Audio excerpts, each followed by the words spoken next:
សូមរៀបស្ដាប់បទចម្រៀងមួយបទទៀត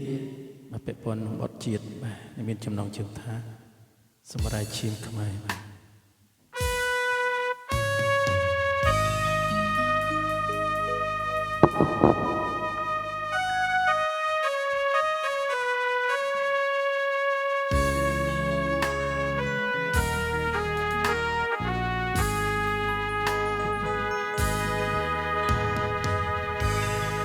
ស្លាប់ទៅហើយតែប្រលឹងមែនឈាមខ្ញុំមកស្រែកហែនដាក់អង្គក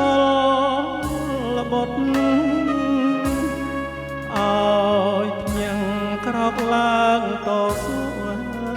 ប្រយុទ្ធដៃកាន់អាវុធកំចាត់ណាសត្រូវដេញចោលចង្រៃជៀមចោលសួរពូជអាចោលកំហុចវានាងភ្លៀមទៅដីខ្មែរតពូជដូនតាកូនចៅដូចនឹងខ្មែរត្រូវជួយថែរក្សា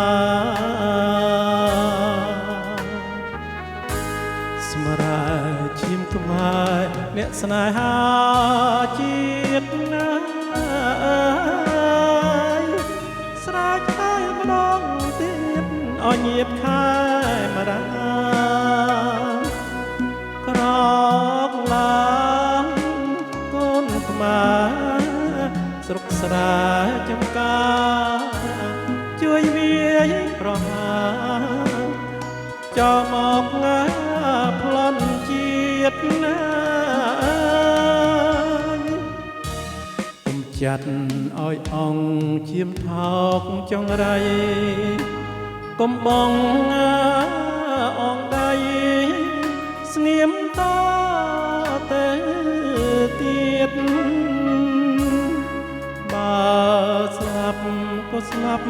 តែព្រោះណាស្រងជាតិស្លាប់10ដងទៀតរត់តែប្រសា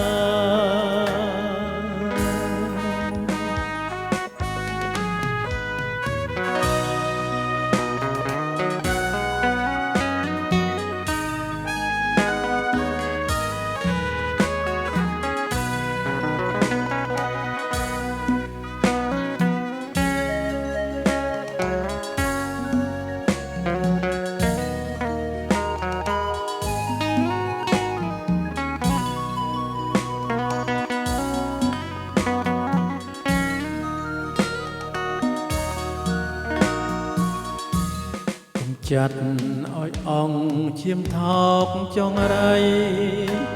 កុំបងអង្គដៃ